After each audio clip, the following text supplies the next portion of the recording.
Online Chikitsa Mitra was started in 2016.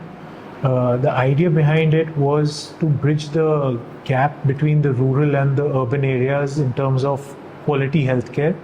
So back in 2016, when we had started this, essentially this was a pre-Geo era. So there was no easy access to 5G and 4G networks. At that time, the idea was to bring in digital healthcare to the rural areas through telemedicine. So that is how we started this out, and the vision was essentially trying to solve the problem where people have to commute to urban areas from the rural and remote areas for consultations, and as a result of which they end up having to incur losses, not just in terms of the time, but also lost wages and the daily efforts as well. So the key challenges that we were really trying to solve in the rural areas were the lack of quality care. So there is a definite and real distinct challenge that the remote areas and the rural areas face in terms of just having quality doctors to consult with. And that is essentially where we found the opportunity for online Chikitsa Mitra to come in and alleviate that challenge. So since 2017 and 2016, when we actually started, we were trying to create our own clinics and develop ourselves in the community over in the remote regions. We had set up 3 e-clinics, and what we realized was that there is a huge trust deficit that we were facing to overcome and establish that understanding in the community that we are here to actually help them with their medical needs. So during this thought process, and when we were encountering these challenges, one key observation was that patients in the rural areas who are inclined towards the allopathic medicine, they tend to move in and actually consult a medical store owner first.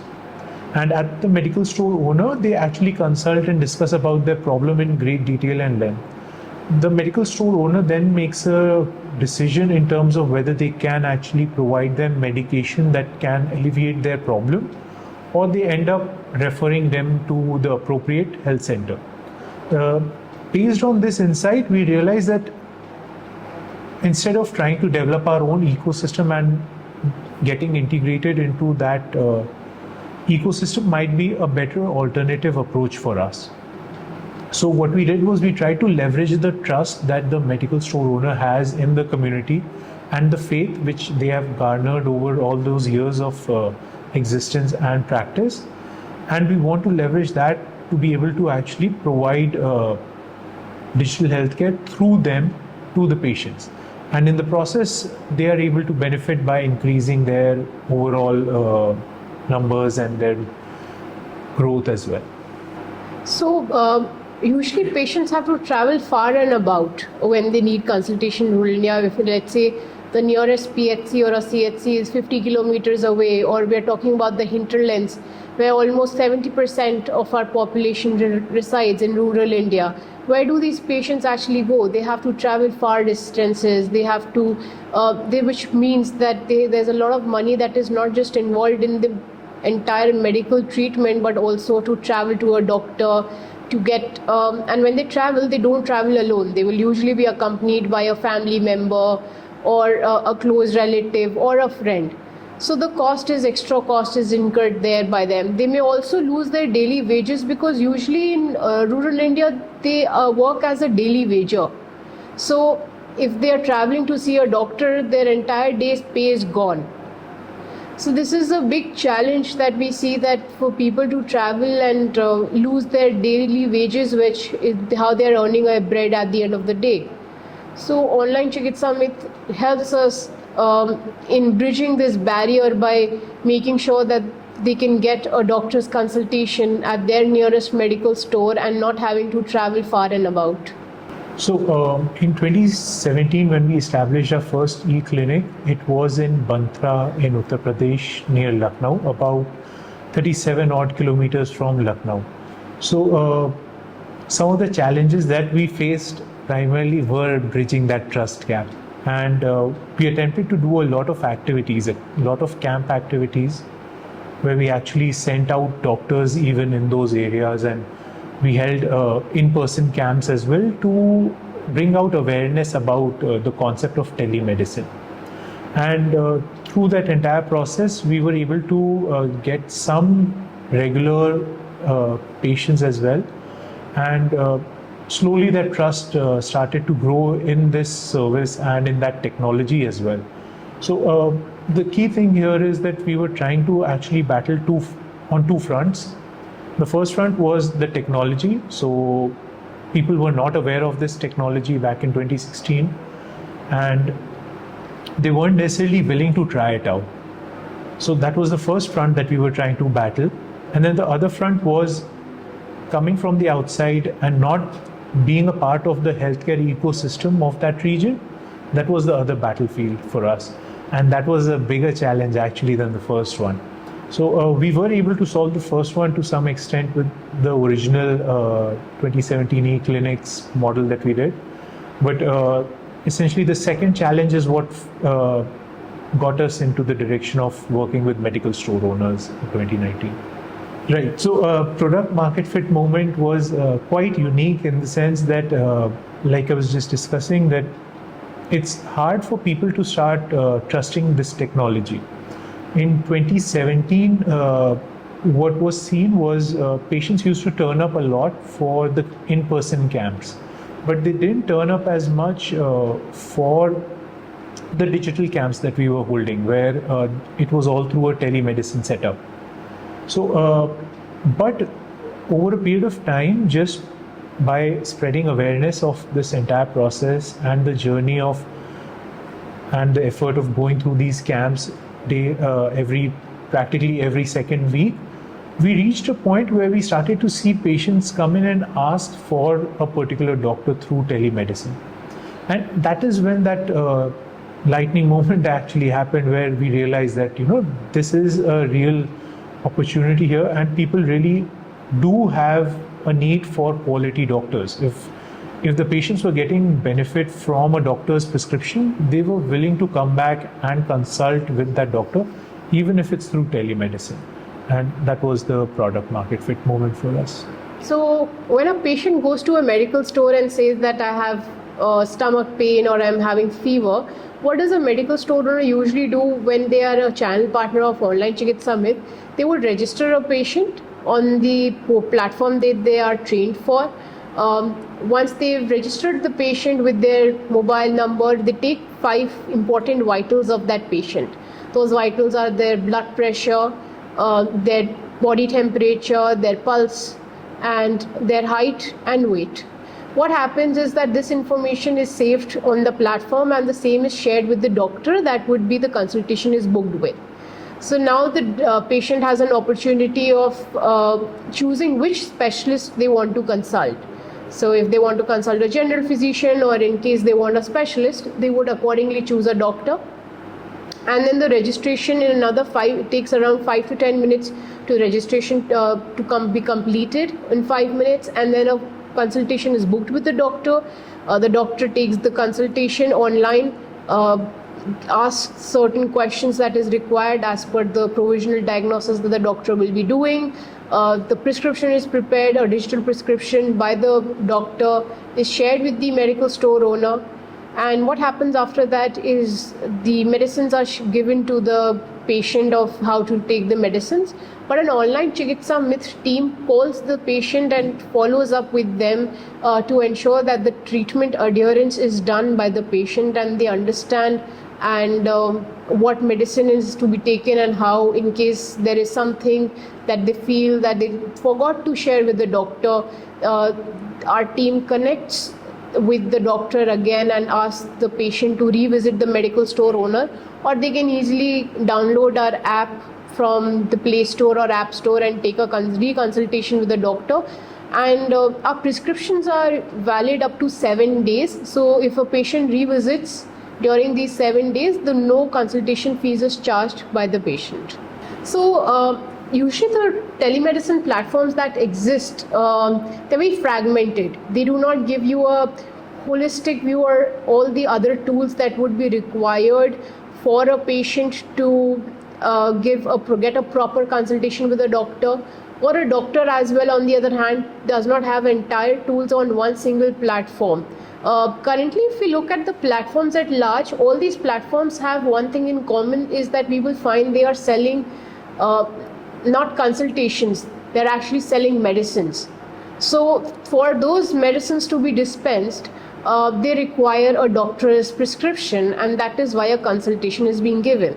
But whereas for us, we focus on providing the consultation with the doctor, which makes us very different, and our aim is to bridge that gap between the patient and the doctor, and providing the primary healthcare services that can reach patient and the distance doesn't matter. So let's say if a doctor is 800 kilometers away, but they can both be in the same room at the same time now because of telemedicine. And as you said, that the practice is long established. Telemedicine is not something new.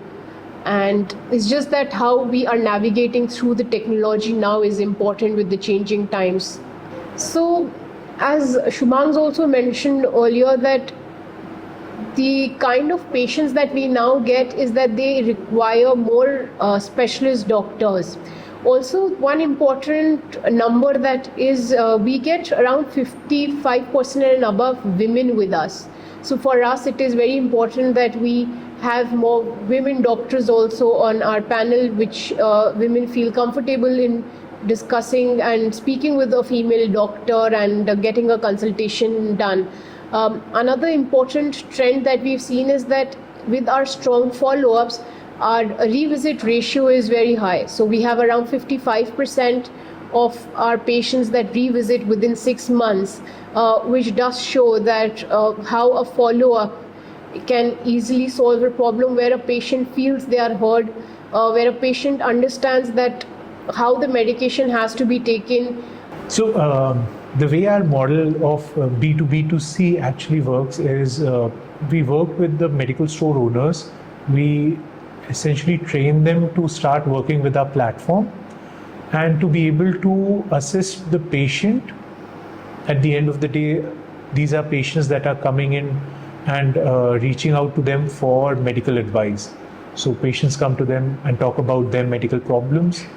The medical store owner is then able to actually guide them about their problem. They're able to understand their problem, and then they're able to suggest and recommend a doctor, an appropriate doctor based on their history of complaint. So this is the part where the B2B2C actually works, where everyone here is duly motivated to provide the best services towards the consumer. So for us, the incentive is always to deliver the best quality care to the patients. For the medical store owner, the incentive is also there to ensure that the patient actually gets relief and consults the right doctor that can solve their problem, so that the patient can continue to visit them in the future. So everybody is adequately incentivized in this model, and this essentially creates a sustainable plan for us. As far as the rupee 50 fee is concerned, what ends up happening is for trust to be established, the price barrier had to be minimized, and this is the primary reason why that exists. And what we have seen is more and more doctors are willing to actually experiment with that fee model as well, so that they also can experience a growth and remove that barrier, essentially that financial barrier, which might restrict or limit the number of patients who can reach out to them. Going forward, we essentially want our platform to be the single healthcare platform that users and patients in the remote areas interact with and work with.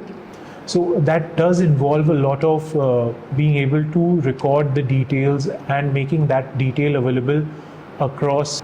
As we are starting to get more and more patients in the remote areas, we are starting to see the need for having a consolidated system for patients to access their records more effectively.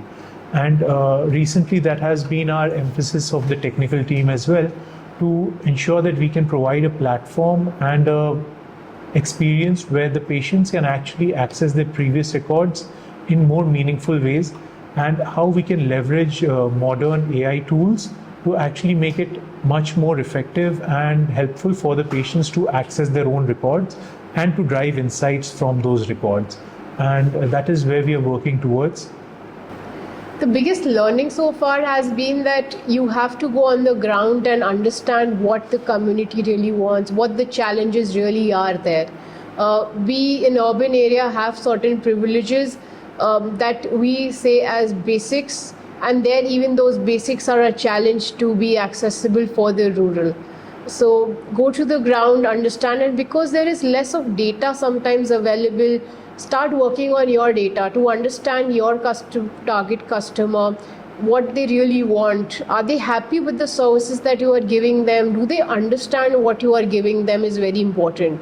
Now technology is such that every household in rural India almost has a mobile phone, and almost 50 to 60% of them have a smartphone at their rural household, which means everyone is using a smartphone gadget. But how are they utilizing it? If I can make anything available for them that solves a problem is very important. So what we did is that we understand what our patients are really wishing for. Like, we understood why females are coming a lot to us.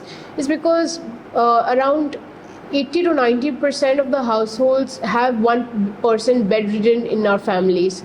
And what happens by virtue of it, females are the caretakers usually. And they are also dependent on a male counterpart or another family member who would take them to a doctor.